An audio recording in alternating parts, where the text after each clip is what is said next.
The Scientist by Coldplay.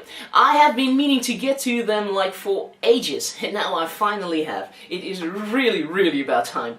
They showed up on the Recommend a Lesson list, which is a feature we have at Totally Guitars by our very own Catherine, a TG staff member working behind the scenes, so I jumped on it.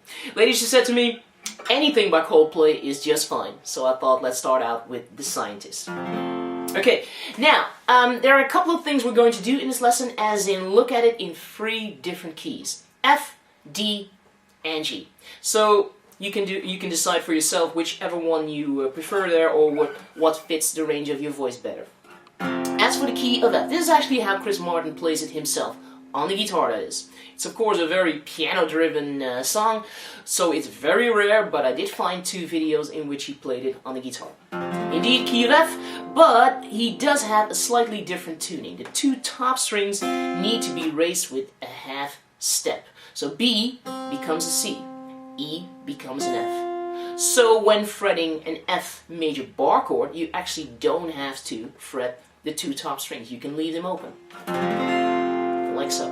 What he actually does is using his thumb, wrapping it around the neck there, like so. And he uses the same chord shape here on the 6th and on the 8th fret, which are chords 4 and 5. The 1, 4, 5, and also chord 6 is in the song. So this would be a B flat major, C major, and here a D minor. Slightly different chord shape, of course, because it's now minor and not major, obviously.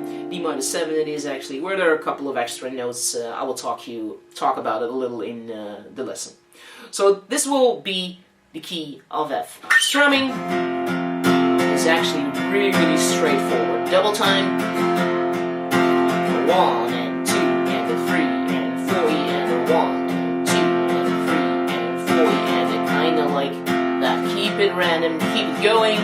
In the other video, this is one video. In the other video, he actually played it a little different, more like 1 and 2 and 3 and 4 and 1 and 2 and 3 and 4 and 1 and 2 and see, emphasizing the end of beat 2 instead of beats 2 and 4. So anyway, we'll go over that as well, the progression of course, so that'll be all very doable. Like I said, also the key of D. If you want to take it indeed a little easier depending on the level of your playing, or maybe you don't want to tune the strings differently, you can also play it in the key of D. Then capo the guitar on the 3rd fret, it'll match the absolute key of F, and then it would be D, G, and A major, and B minor. That's really very doable as well. Maybe the B minor if you're a beginner, but then perfect song to learn that one, I should say. Also, the key of G, why? Because if you're a female, key of F, D, it's all going to be too low, I think. So I thought, you know, I would want to play it in the key of G. So decided, well, then I might as well teach it there as well. Then you would have like G, C, D, and E minor. That's it.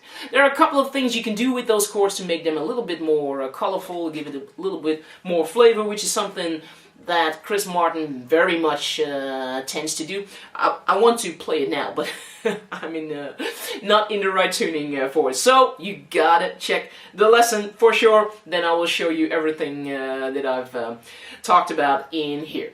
So if you want to do so, then check it out at totalguitars.com.